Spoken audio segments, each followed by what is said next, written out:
On va donc se lever, si vous voulez bien, on va lire dans 2 Samuel au chapitre 23. 2 Samuel chapitre 23, nous allons lire spécialement ce qui est arrivé donc avec des hommes vaillants qui appartenaient à David spécialement. Donc dans 2 Samuel chapitre 23 à partir du verset 13. 2 Samuel 23 verset 13. Alléluia. Gloire à Dieu. Tout le monde a trouvé le passage? Amen. Gloire au Seigneur. 3 des 30 chefs descendirent au temps de la moisson et vinrent auprès de David, dans la caverne d'Adullam, lorsqu'une troupe de Philistins était campée dans la vallée des Réphaïm.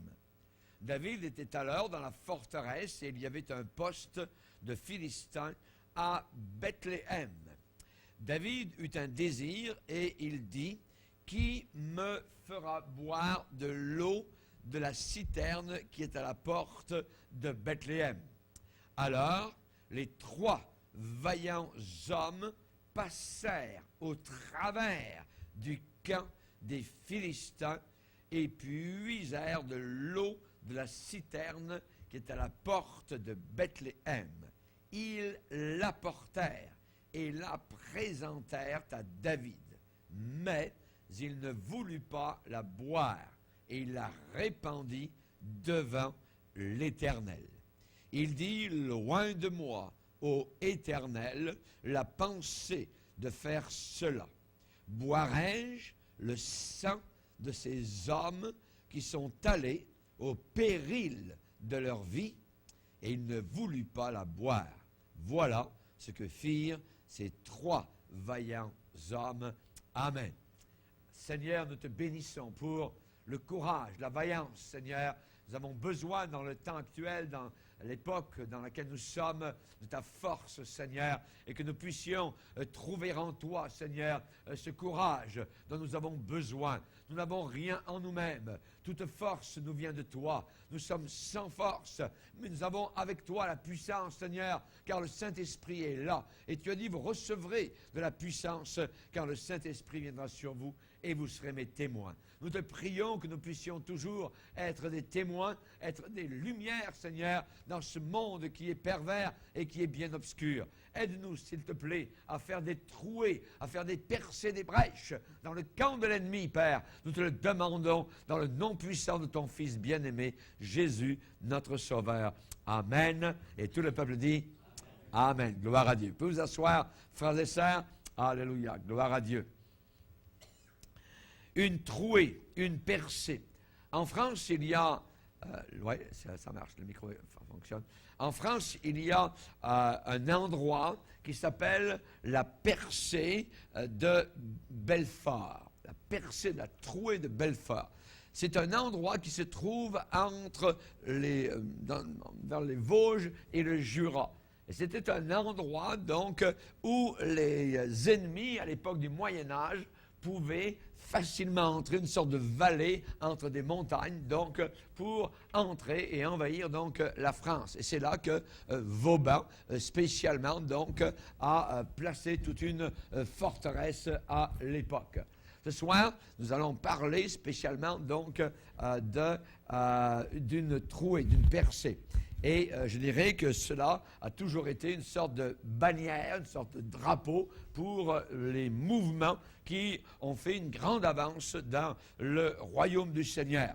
On parle ici d'action explosive. On parle ici d'actions révolutionnaires, d'exploits qui ont été accomplis donc pour le Seigneur. Et dans la Bible, nous avons beaucoup de héros qui ont accompli des choses presque inimaginables avec la force de Dieu, avec la puissance du Seigneur. Ce sont toujours des personnes qui ont osé. Des personnes qui ont osé faire, qui ont osé dire, qui ont osé agir, qui sont présentées devant quelque chose d'impossible, une sorte de montagne qui ne pouvait pas être renversée. Mais Jésus a dit, si vous dites à cette montagne, enlève-toi d'ici et jette-toi dans la mer, si vous le croyez, cela arrivera. Et donc, nous allons parler ce soir de ces gens-là qui ont fait une trouée. Ici, dans la parole de Dieu, nous avons ces 3 vaillants hommes de David qui sont passés donc au travers du camp des Philistins.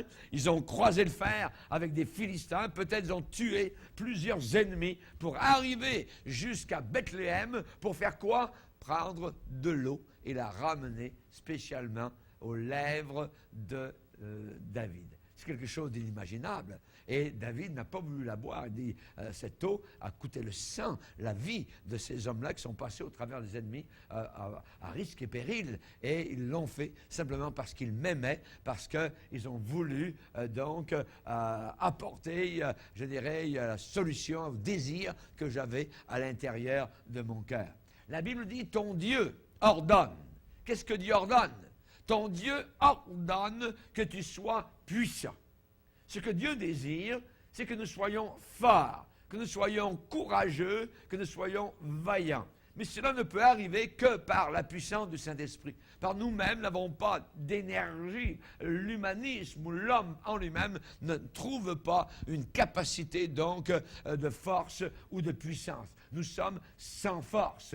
Nous étions sans force quand nous étions dans le monde, dans le péché, et nous sommes encore sans force si le Saint-Esprit ne vient pas nous fortifier, nous aider, nous renouveler dans nos pensées et dans notre esprit. La Bible dit qu'à la fin des temps, le prophète Daniel a dit que ceux qui connaîtraient leur Dieu, on parle de connaissance intime du Seigneur, ceux qui connaîtraient leur Dieu agiraient avec fermeté, seraient fermes, ne seraient pas mous, ne seraient pas frivoles, ne seraient pas légers, mais seraient donc fermes. Ceux qui connaîtraient leur Dieu, ceux qui connaîtront leur Dieu, agiront avec fermeté. Dans le livre de Job, nous lisons ce verset, « Celui qui a les mains pures se fortifie de plus en plus. » Alléluia. Ce qui veut dire qu'à chaque fois que vous faites face à un obstacle, à une tentation, à une épreuve, et que vous passez par-dessus, vous devenez encore plus fort. Et une autre épreuve, une autre tentation arrive, et vous résistez, et voilà que vous êtes encore plus fort. Vous gagnez de force en force à chaque fois que vous écartez les Philistins qui se présentent sur votre route. Celui qui a les mains pures se fortifie de plus en plus. N'oubliez pas que le ruisseau de Dieu n'est pas à sec. Le ruisseau de Dieu est plein d'eau. Comme nous voyons ici au Canada au printemps, les fossés sont remplis d'eau. Eh bien, on peut penser au ruisseau de Dieu aussi, qui est rempli de bénédictions et qui veut couler donc vers ses enfants qui désirent voir sa volonté s'accomplir. Il y a eu des héros dans la Bible, il y a eu des hommes et des femmes au 19e siècle, au 20e siècle et au 21e siècle qui véritablement osent, veulent voir Dieu se manifester. Avec Dieu, nous ferons des exploits. Avec le Seigneur, nous ferons des exploits. Je vais vous parler ce soir de certains pionniers d'une certaine percée. Dans certains domaines, ces hommes-là ont fait une percée particulière, voyez, une brèche. Il y a eu tout d'abord Enoch. Vous savez, Enoch, la Bible le décrit dans le Nouveau Testament comme étant le 7e depuis Adam. Le 7e depuis Adam. Et dans Genèse, au chapitre 5, on nous parle de cet homme-là, Enoch. Genèse chapitre 5, c'est le chapitre dans la Genèse des funérailles. Des funérailles. Pourquoi? Parce qu'on parle de certains hommes qui sont nés, qui ont vécu tant d'années, et ensuite à la fin de ces petites biographies, qui sont plusieurs, il y a toujours ces mots qui reviennent, ce leitmotiv qui revient régulièrement, puis il mourut. Puis il mourut. Puis il mourut. Genèse 5, et c'est le chapitre des funérailles. On peut aller lire, si vous voulez, quelques passages. Genèse chapitre 5. On nous parle évidemment donc d'Adam. Adam ne pouvait pas vivre éternellement, même s'il a vécu très longtemps. Il est dit qu'au verset 3, Adam, âgé de 130 ans, engendre un fils à sa ressemblance, selon son image, et lui donna le nom de Seth. Vous voyez, c'était son 3e fils. Les jours d'Adam, après la naissance de Seth, furent de 800 ans. Et il engendra des fils et des filles.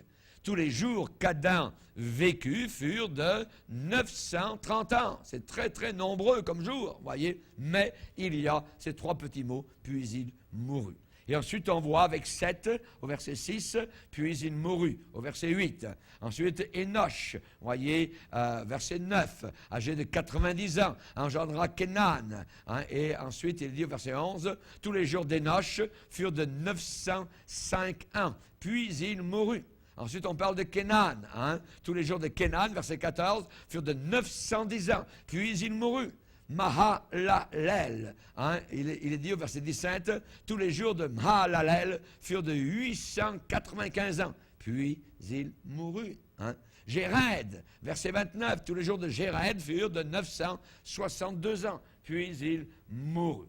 Donc, et ainsi de suite. Et Genèse chapitre 5, c'est le chapitre des funérailles, et on voit qu'il y a eu la mort avant Enoch de 6 grands hommes. 6 grands hommes sont morts avant lui. Puis il mourut. Cette phrase, ce petit bout de phrase, résonne, je dirais sonne exactement avec tristesse, comme le son d'une pelletée de terre sur un cercueil donc de bois. Puis il mourut. Puis il mourut. Puis il mourut. Tu es poussière, tu retourneras à la poussière. Vous voyez, 6 fois. Je dirais que même dans le domaine naturel, eh bien, il y a toujours une attente, une expectation avant la réalisation d'une certaine chose. Vous voyez, l'anticipation est toujours avant la réalisation, l'accomplissement. Encore, d'une autre manière, pour vous le dire, le désir, un certain désir, est toujours implanté, planté dans un cœur avant la réalisation, avant l'accomplissement. Avant qu'il y ait accomplissement, il y a désir. 1, le désir. 2, l'accomplissement. La Bible dit dans le Nouveau Testament, c'est Dieu qui crée en vous, qui produit en vous le vouloir et le faire. Ça veut dire que Dieu place en nous certains désirs. Et ce n'est pas nous qui allons véritablement les accomplir, ce sera nous avec Dieu. Il place en nous certains désirs. Ou encore, je dirais d'une autre manière, Dieu avec nous va accomplir ce qu'il a placé au fond de chacun de nos cœurs.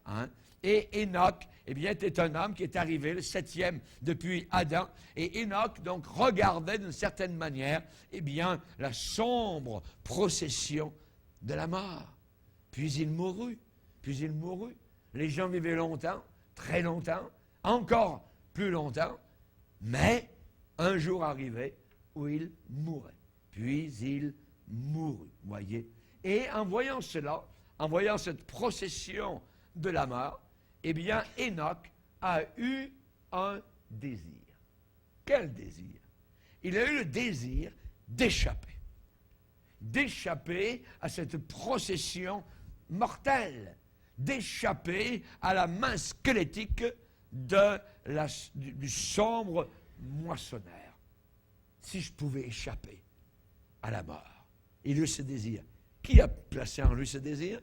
C'est Dieu qui produit en vous le désir, et le vouloir et le faire. Dieu avait placé en lui, donc, ce désir. Et j'imagine Enoch en train de regarder avec tristesse la sombre vallée de l'ombre de la mort, en train de soupirer, donc, son désespoir. Et soudain, Enoch ressent la pression d'une main invisible. Et il entend une voix plus douce que celle de sa mère, qui lui murmure dans la sombre tristesse, « Enoch, si tu marches avec moi, si tu marches avec moi, tu n'auras pas besoin de passer par la sombre vallée de la mort. Je t'emmènerai sur les escaliers dorés du ciel. » La Bible dit dans Hébreux 11, c'est par la foi qu'Enoch fut enlevé. C'est-à-dire qu'un jour de la terre, il a disparu, il a été enlevé. On n'a même pas retrouvé son corps. Il est parti là-haut dans la gloire. Voyez, c'est par la foi. Ça veut dire qu'il croyait à cela. Il croyait qu'il serait enlevé. C'est par la foi qu'Enoch fut enlevé pour qu'il ne vit pas la mort, nous dit Hébreux 11. Pour qu'il ne goûte pas à la mort et qu'il ne parut plus. On ne l'a plus reconnu, les gens l'ont cherché peut-être. Peut-être sa femme l'a fait chercher sur la montagne quelque part. Ses enfants peut-être sont allés, ses filles. Où est papa? Où ça? Ils n'ont jamais retrouvé. La Bible dit qu'il a été enlevé de la terre au ciel sans passer par la mort. Et c'est par la foi. Ça veut dire qu'il y croyait. Il avait foi en cela. Il ne parut plus parce que Dieu l'avait enlevé. Dieu l'avait enlevé. Parce que, car, voyez, qui est une préposition de cause, voyez, car avant son enlèvement, il avait reçu le témoignage qu'il était agréable à Dieu.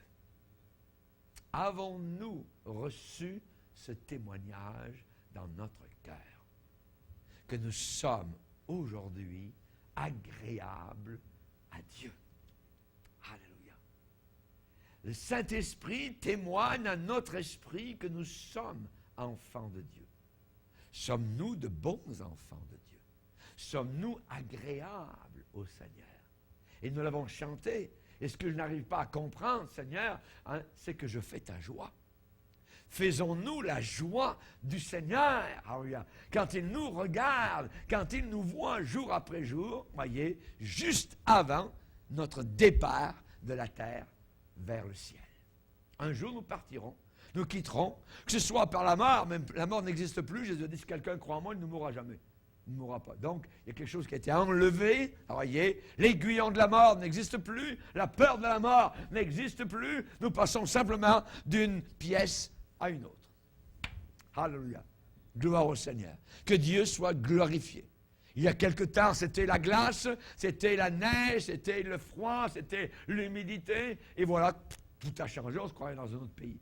Eh bien, nous allons vivre cela de cette manière-là. Nous allons passer d'un lieu à un autre lieu complètement différent, mais ce sera nous, les mêmes personnes. Nous serons aussi vivants que nous le sommes actuellement, puisque déjà en nous, nous avons les premiers battements de la vie éternelle. La vie éternelle. Alléluia.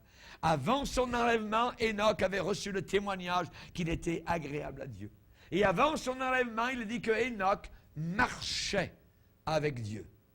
Y a-t-il une autre personne à la même époque où l'on voit ces mêmes mots à côté de son nom? Voyez, oui, Noé. Noé aussi marchait avec Dieu. Alléluia. Enoch marchait avec Dieu. Nous devons marcher avec Dieu. C'est possible de marcher avec Dieu dans la génération dans laquelle nous sommes, perverses, corrompus, incrédules, légères, frivoles, tout ce que vous voulez. Nous pouvons encore marcher avec le Seigneur. Et Enoch, d'une certaine manière, a brisé, a déchiré la lignée de la mort. Il est un prototype. Il est en train de nous dire, par son exemple, ne vous en faites pas. Il y a un enlèvement qui ne s'en vient pas pour une personne, mais pour des millions de personnes autour de la planète Terre. Alléluia. Et cet enlèvement va arriver soudainement. Merci Seigneur. Amen. Il est un pionnier dans la percée, dans cette percée-là. Enoch. C'est le grand précurseur. Alléluia. Il est le précurseur, voyez, l'avant-gardiste de l'apôtre Paul qui a dit, nous serons tous ensemble enlevés à la rencontre du Seigneur dans les airs. Alléluia. Dans les airs. C'est la plus grande rencontre qui va avoir lieu. On a de la difficulté parfois à comprendre cela. Oui, notre Dieu est tout-puissant. Alléluia. On va passer au travers des toits, des murs, sans se faire mal à la tête, rien du tout. Alléluia. Alors, alléluia, arriver dans les airs. Alléluia. Dans les airs, dans la présence éternelle de ce Dieu que nous n'avons jamais vu, lui que vous aimez sans l'avoir vu, vous réjouissant d'une joie ineffable et glorieuse, parce que vous obtiendrez votre salut pour prix de votre foi. Alléluia. Un autre qui était un pionnier, c'est Abraham. Il était pionnier d'une percée, d'une trouée. Il vivait en Chaldée, aujourd'hui le sud de l'Irak, dans la ville appelée Ur. Ur. U-R. Voyez, il vivait là, voyez, et où il vivait parmi les idolâtres. Il y avait des maisons, il y avait des rues, il y avait des villes déjà à son époque, voyez. Et là, donc, à Ur en Chaldée, Abraham vivait parmi les idolâtres qui, très souvent, régulièrement, offraient à des dieux et déesses des sacrifices humains. Il tuait des personnes, des bébés, pour les offrir donc à ces démons-là. Et Abraham, d'une certaine manière, lui aussi eut un désir. Quel fut son désir? Voyez, j'ai dit tout à l'heure qu'il y a toujours attente qui précède la réalisation. Il y a le désir, et ensuite, après l'implantation du désir, il y a l'accomplissement du désir. Et les pionniers d'une certaine percée vivent toujours ces deux étapes, désir et ensuite réalisation. Lui, Abraham, son âme désirait la pureté. Il voyait tellement de saleté, il voyait tellement de corruption autour de lui, il désirait la pureté et il désirait une ville où le péché n'abonderait pas. Il désirait une ville où le péché n'abonderait pas. À son époque, à Ur en Chaldée, dans cette région, il y avait ce qu'on appelle des ziggourats, c'est-à-dire des sortes de tours sur lesquelles, en haut desquelles, on offrait, voyez, donc des sacrifices humains, ce que les Incas ont fait donc aussi au Mexique et ailleurs. Donc ça existait aussi donc à Ur en Chaldée, dans cette région-là, où l'on offrait à des démons donc des sacrifices humains. Et il était fatigué de cela, il en avait ras-le-bol, il voulait la pureté, et au fond de son cœur se disait, où est-ce que je pourrais vivre une vie qui est propre, une vie qui est bonne, une vie qui est claire, dans une ville où il n'y aurait pas de péché. Et un jour, une voix, venant d'en haut, lui a déclaré, va-t'en de ton pays, va-t'en de ta patrie, et va dans le pays que je te montrerai. Et là, je te bénirai, et là, tu seras une source de bénédiction. Tous ceux qui te béniront seront bénis, et tous ceux qui te maudiront seront maudits. Quitte ton pays et va dans le pays que je te montrerai. Dieu n'a pas dit le nom du pays. Dieu n'a pas dit c'est au nord. Il n'a pas dit pars à l'ouest ou pas. Va-t'en dans le pays que je te montrerai. Il est devenu le premier hébreu. Le mot hébreu, c'est Abraham qui l'a porté, qui veut dire immigrant. Qui immigre, qui s'en va d'un pays pour aller vers un autre pays. Le premier hébreu. Et dans Hébreux chapitre 11, on nous parle de lui. C'est par la foi encore qu'Abraham partit sans savoir où il allait. Sans savoir où il allait. Il attendait la ville qui a de solides fondements, celle dont Dieu est l'architecte et le constructeur. Alléluia. Merci Seigneur. Nous avons aujourd'hui des ingénieurs de bâtiments qui nous construisent des bâtiments à vous couper le souffle. Alléluia, on se demande où ils ont pris leur plan. Alléluia, c'est magnifique, c'est glorieux, mais nous n'avons pas encore vu. Alléluia, la construction dont Dieu lui-même est l'architecte, l'ingénieur. Alléluia. Quelque chose d'inimaginable.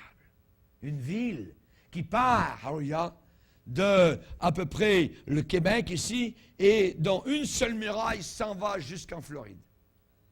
C'est la longueur de la ville, le carré.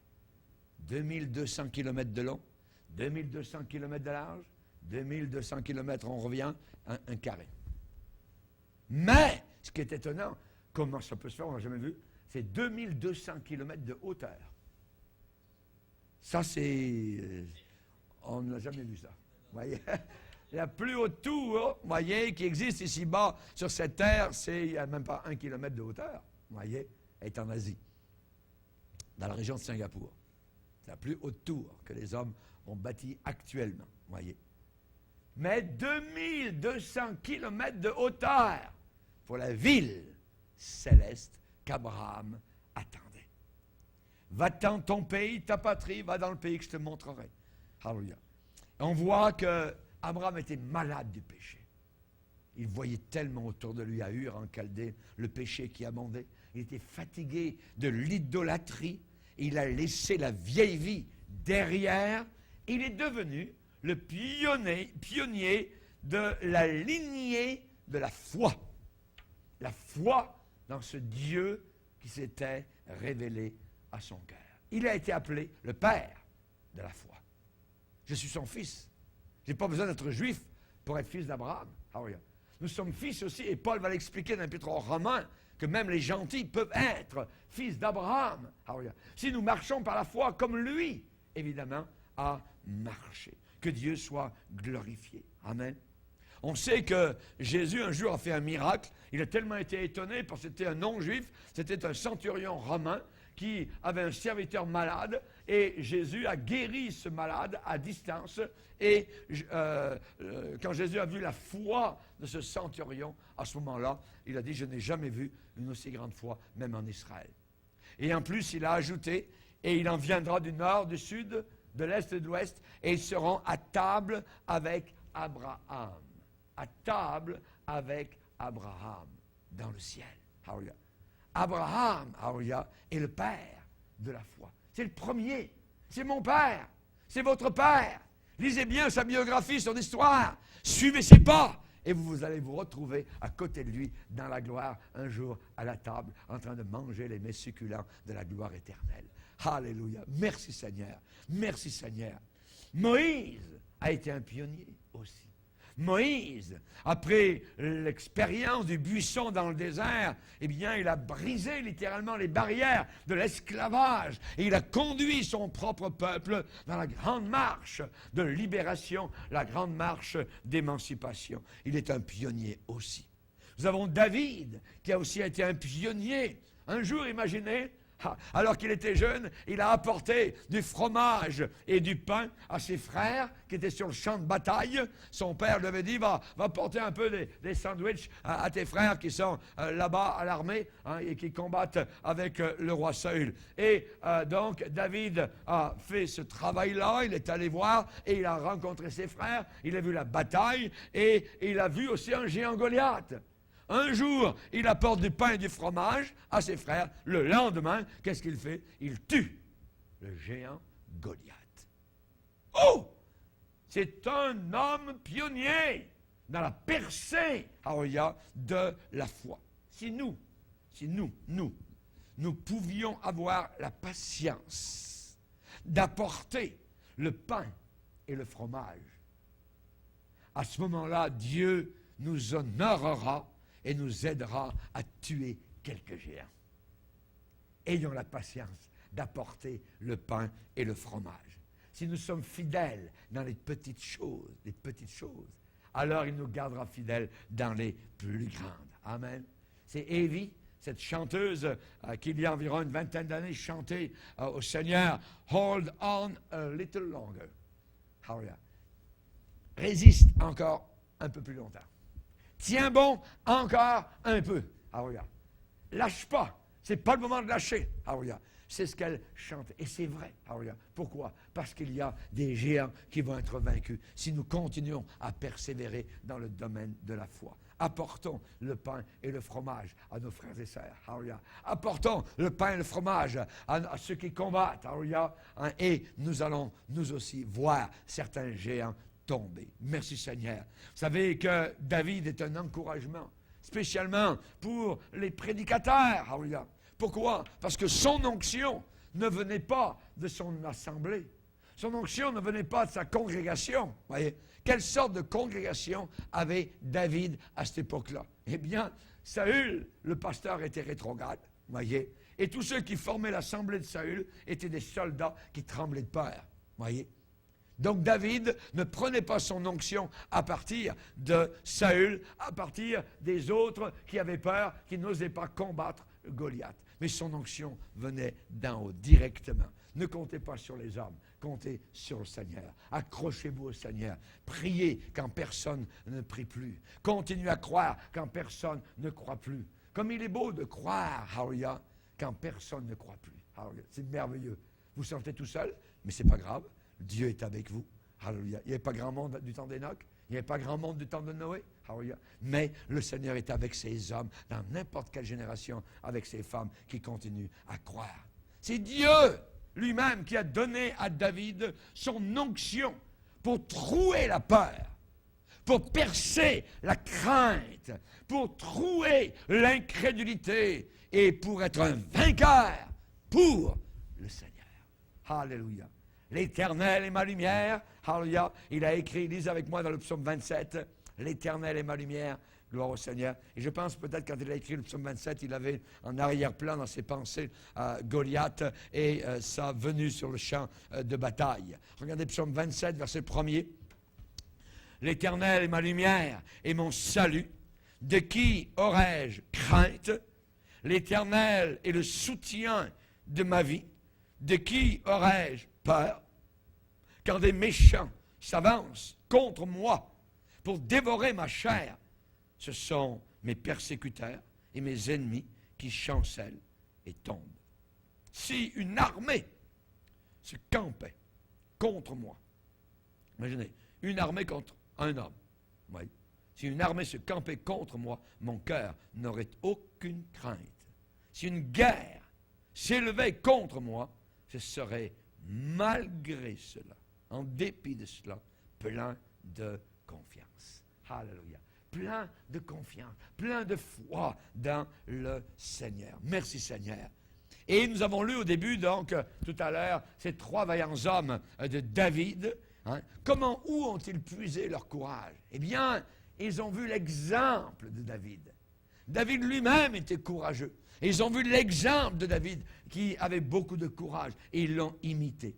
Et avec un courage, je dirais, intrépide, ils ont attaqué l'acier Philistins, les armes, voyez, les épées des Philistins pour justement qu'ils puissent passer au travers et l'acier des Philistins a dû céder le passage devant leur courage. Ces 3 hommes de David ont passé au travers du camp des Philistins pour apporter l'eau précieuse de Bethléem à leur roi David bien-aimé. Il avait eu seulement un désir, boire de l'eau. Soudain, il avait un désir, boire de l'eau de Bethléem, voyez. Et ces 3 hommes ont risqué leur vie. On dit, pas de problème, David, tu vas avoir ton eau. Alors, regarde. Et ils sont allés au risque de leur vie. Alors, regarde, pour avoir seulement de l'eau. Quand ils sont revenus avec de l'eau dans le vase, David a dit, il a jeté cette eau devant l'Éternel. Devant l'Éternel. Il dit, je ne boirai pas cette eau. C'est le sang, c'est la vie de ces hommes. Alors, regarde. Ils ont risqué leur vie pour moi.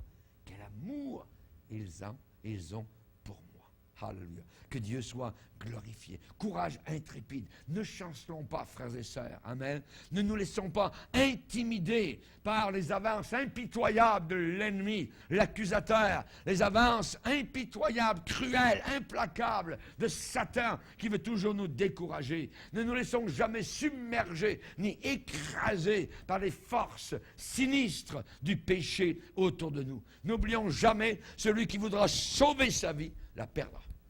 Celui qui la perdra pour moi la retrouvera pour l'éternité. Amen. Avec le Seigneur, c'est mieux de perdre sa vie ici-bas sur terre quelques années et de la retrouver pour toute l'éternité là-haut, sauvé avec Jésus. Amen. Celui qui voudra sauver sa vie, ça veut dire celui qui voudra garder sa vie pour lui-même. Celui qui ne voudra pas l'abandonner, il va la perdre. Il s'en va vers la perdition. Mais celui qui l'abandonne va la retrouver pour l'éternité. Serrons sur notre cœur les promesses de Dieu. Amen. Et dans la force de son Saint-Esprit, nous pouvons percer pour Dieu. Amen. Être des perceuses spirituelles. Gloire au Seigneur. Alléluia. Que Dieu soit béni. J'aimerais vous parler aussi que nous pouvons devenir personnellement, évidemment, les instruments d'une trouée, d'une percée. Dieu utilise toujours des hommes Dieu utilise toujours des instruments dans son plan d'action. Il a toujours utilisé des hommes ou des femmes. Voyez, les instruments peuvent varier, mais c'est la puissance de Dieu sur l'instrument qui donne la victoire, qui accorde la victoire. La hache ne se glorifie pas par rapport à celui qui la manie. Voyez, c'est celui qui manie la hache qui a la puissance. Nous pouvons parfois être la hache, voyez, mais qui nous manie? C'est le bûcheron céleste. Amen. Nous sommes là, parfois la scie, mais la scie ne se glorifie pas elle-même. C'est celui qui manie la scie qui est le puissant. On va lire cela, si vous voulez bien, dans Ésaïe 10. Ésaïe chapitre 10. Ésaïe chapitre 10, verset 15. Il est dit, la hache se glorifie-t-elle envers celui qui s'en sert? Ou la scie est-elle arrogante envers celui qui la manie? Comme si la verge faisait mouvoir, faisait bouger celui qui la lève. Comme si le bâton soulevait celui qui n'est pas du bois. Amen. Dieu n'est pas de bois et c'est Dieu qui utilise certains instruments. Mais évidemment, donc, l'instrument ne peut pas se glorifier. La gloire revient toujours à celui qui manie, à celui qui agit sur les hommes que Dieu utilise. Pour Enoch, comment cela s'est passé? Ça a été la pression, je dirais, de cette main invisible. Pour Abraham, ça a été une promesse, va-t'en de ton pays, voyez. Pour Moïse, ça a été simplement un bâton de berger tordu qui était taché de sueur, voyez. Et la puissance de Pharaon a été défiée, la mer Rouge s'est séparée, le rocher a donné de l'eau. Était-ce le bâton? Non, c'était celui, qui dans le ciel, depuis l'éternité, agissait sur le bâton. Amen. David, ça a été une fronde de berger, simplement, qui a apporté la délivrance. Pour les 3 hommes de David qui sont passés au travers des Philistins, ça a été les épées et les lances contre les Philistins. Dieu est allé avec eux. Amen. Et Dieu a promis à Moïse en disant, je marcherai moi-même avec toi. Ma présence ira avec toi et je te donnerai du repos. Le petit jeune homme, avec Jésus, il a donné son lunch. Voyez. Tiens Jésus, mon petit lunch. Voyez. Il n'avait plus de lunch. Voyez. Mais il a donné à Jésus. Ah ouais. Mais qu'est-ce que fait Jésus avec un lunch? Il en fait des milliers. Il multiplie ce qui lui est donné avec joie. Que Dieu soit glorifié. Amen. Et qu'avons-nous devant nous ce soir? Une croix tachée de sang. Une croix tachée avec du sang, c'est le symbole de notre salut. La Bible appelle cela la folie de Dieu.